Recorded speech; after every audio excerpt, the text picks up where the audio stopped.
Hello नमस्कार प्रिय विद्यार्थियों, आपका बहुत बहुत स्वागत है मोहित शर्मा के एग्रीकल्चर के ऑनलाइन यूट्यूब चैनल पर। तो पेपर सॉल्यूशन की इसी श्रृंखला में आज मैं आप सभी का वेलकम करता हूं, स्वागत करता हूं हृदय की गहराइयों से। आप सभी का बहुत बहुत स्वागत है मोहित शर्मा के एग्रीकल्चर के ऑनलाइन यूट्यूब चैनल पर। तो पेपर सॉल्यूशन की इसी श्रृंखला में आज अपन बात करेंगे BHU 2011 एग्रीकल्चर पेपर सॉल्यूशन, जिसमें BHU 2011 में एग्रीकल्चर के जो 50 क्वेश्चन आए थे वो कैसे आए थे उसके पेपर सॉल्यूशन के बारे में अपन बात करेंगे। तो शुरू करते हैं अपन। क्वेश्चन नंबर 1, भारत का सर्वाधिक सिंचित राज्य है तो पंजाब। क्वेश्चन नंबर 2, गन्ने में चीनी निर्माण हेतु निम्नलिखित में से कौन सा सूक्ष्म तत्व सबसे अधिक लाभदायक है? मैग्नीशियम। क्वेश्चन नंबर 3 है, मूंगफली के दाने में कितने प्रतिशत तेल पाया जाता है? तो वो है आपका 45। क्वेश्चन नंबर 4, लवणीय तथा क्षारीय भूमि का क्षेत्रफल किस प्रदेश में सर्वाधिक है? तो वो है गुजरात। क्वेश्चन नंबर 5 है, भारत में सबसे उपजाऊ मृदा है काली मृदा। क्वेश्चन नंबर 6, पायराइट्स में कितने प्रतिशत सल्फर होता है? तो वो होता है आपका 22 से 24%। क्वेश्चन नंबर 7 है, नीचे दिए गए तत्वों में से कौन सा सूक्ष्म तत्व जो है वो पौधों के लिए नहीं है? यानी कि सूक्ष्म पोषक तत्व पूछा है और वो भी पौधों के लिए नहीं है। तो देखो, तांबा, बोरॉन, लोहा ये तो पौधे के लिए है, लेकिन सल्फर जो है ये सूक्ष्म पोषक तत्व जो है वो नहीं है पौधों के लिए। ठीक है। क्वेश्चन नंबर जो 8 है, सूक्ष्म पोषक तत्व भी नहीं है वो। ठीक है। क्वेश्चन नंबर 8 है, पायरेट्स सबसे अधिक किस प्रदेश में पाए जाते हैं? तो पायरेट्स जो है वो सबसे अधिक आपके कहाँ पाए जाते हैं? वो बिहार में पाए जाते हैं। ठीक है। तो ये हो गए अपन के क्वेश्चन नंबर 8। क्वेश्चन नंबर 9 की ओर चलते हैं। देखिए प्रिय विद्यार्थियों, क्वेश्चन नंबर 9 है, जिप्सम में सल्फर की प्रतिशत मात्रा पाई जाती है तो कितनी होती है? जिप्सम में सल्फर की प्रतिशत मात्रा 18%। क्वेश्चन नंबर 10 है, योजना आयोग की स्थापना कब हुई? तो योजना आयोग की जो स्थापना है वो 1950 में हुई।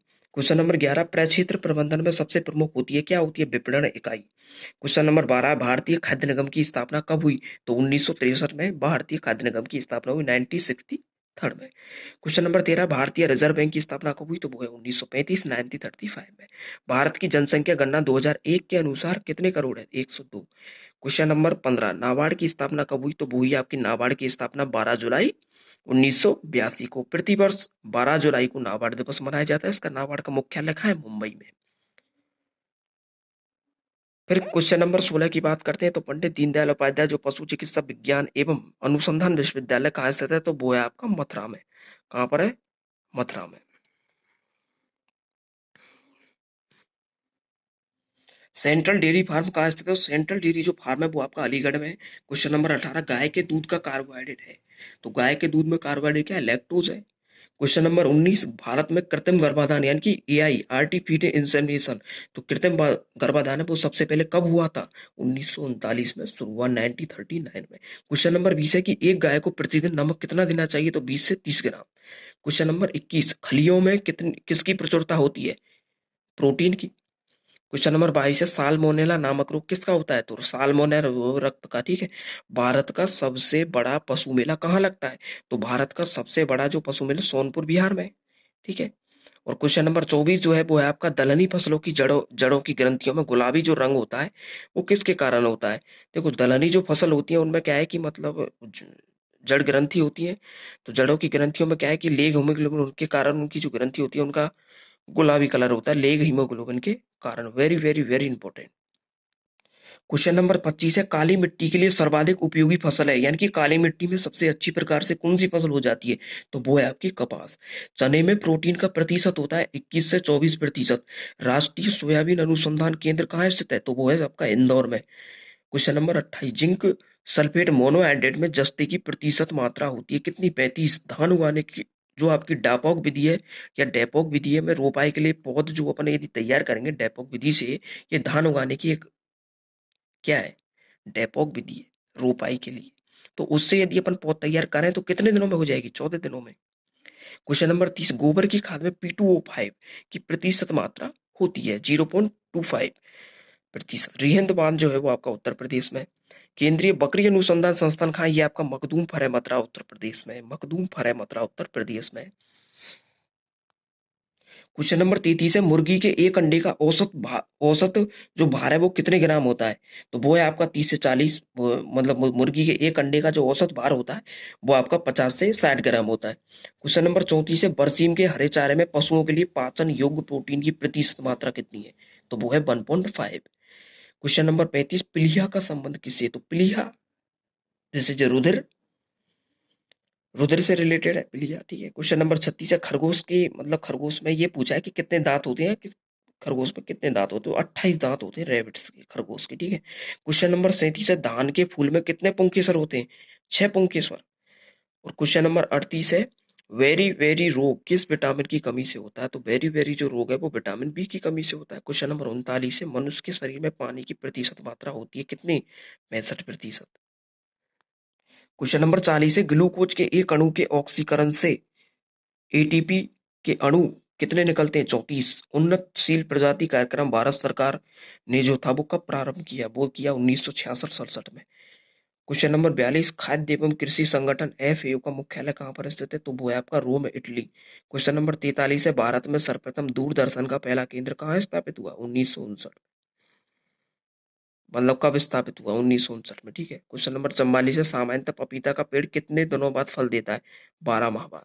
क्वेश्चन नंबर 45 है, आम का पेड़ जो कि छोटे कद का होता है, मतलब ये आम का पेड़ है जो छोटे कद का होता है, मतलब आम की कौन सी किस्म है जो कि बौनी किस्म है? तो वो है आम्रपाली, जो है वो एक आम की बौनी किस्म है। 1.25 × 1.25 इसकी जो है वो रेशियो रखा जाता है पौधे से पौधे, मतलब दूरी का। ये भी इंपॉर्टेंट है, ये इसकी जो दूरी का रेशियो ना, ये भी इंपॉर्टेंट है, कई बार पूछ लिया गया है कई एग्जामों में। तो ये है, ठीक है।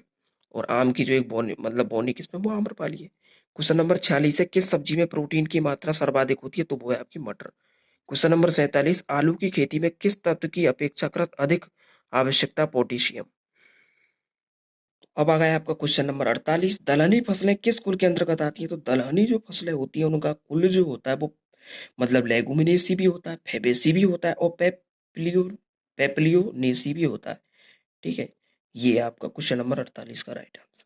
क्वेश्चन नंबर 49 है, भारतीय जो दलहन अनुसंधान केंद्र है वो कहाँ स्थित है? IIPR यानी कि Indian institute pulse research institute.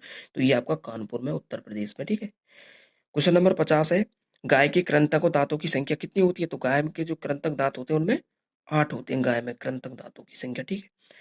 तो प्रिय विद्यार्थियों, ये थे आपके BHU 2011 एग्रीकल्चर के 50 क्वेश्चन पेपर सॉल्यूशन आए हुए। इसी के साथ साथ जितने भी प्रकार के आपके एग्रीकल्चर से रिलेटेड कॉम्पिटिटिव एग्जाम है या अदर की भी कोई भी एग्जाम है, तो उनके लिए मैं आपके समय समय पर आपके पेपर सॉल्यूशन आपको मिलते रहेंगे इसी चैनल पर। इसी इससे आप क्या है कि एक अंदाजा लगा सकते हो कि मतलब किस प्रकार से पेपर पैटर्न रहता है, किस प्रकार से क्वेश्चन आते हैं। और आप मैं जब 2021 का BHU का लेके आऊंगा तो आप देखना, यदि आप शुरू से यदि आप जो वीडियो उनको देख रहे हो, तो आप देखना कि एग्रीकल्चर के मतलब किस प्रकार से लेवल बढ़ता गया है धीरे धीरे क्वेश्चनों का। तो अब BHU 2021 का जब पेपर आएगा तो आप देखना किस प्रकार से, इस प्रकार से ICR का लेवल आएगा, तब देखना आप पेपर। तो इस कुछ कुल मिला के बात ये है कि आप बने रहिए हमारे साथ, आपको कुछ ना कुछ नया मिलेगा। और हो सकता है समय समय आपको क्लासेस भी मिलती रहे, जो कि आपके जितने भी प्रकार के प्रतियोगी परीक्षा के विद्यार्थी हैं उनके लिए रामबाण साबित होगा ये यूट्यूब चैनल। तो सब्सक्राइब करें और नोटिफिकेशन के लिए बेल आइकन को दबा दें, कुछ ना कुछ आपको नया जरूर मिलेगा।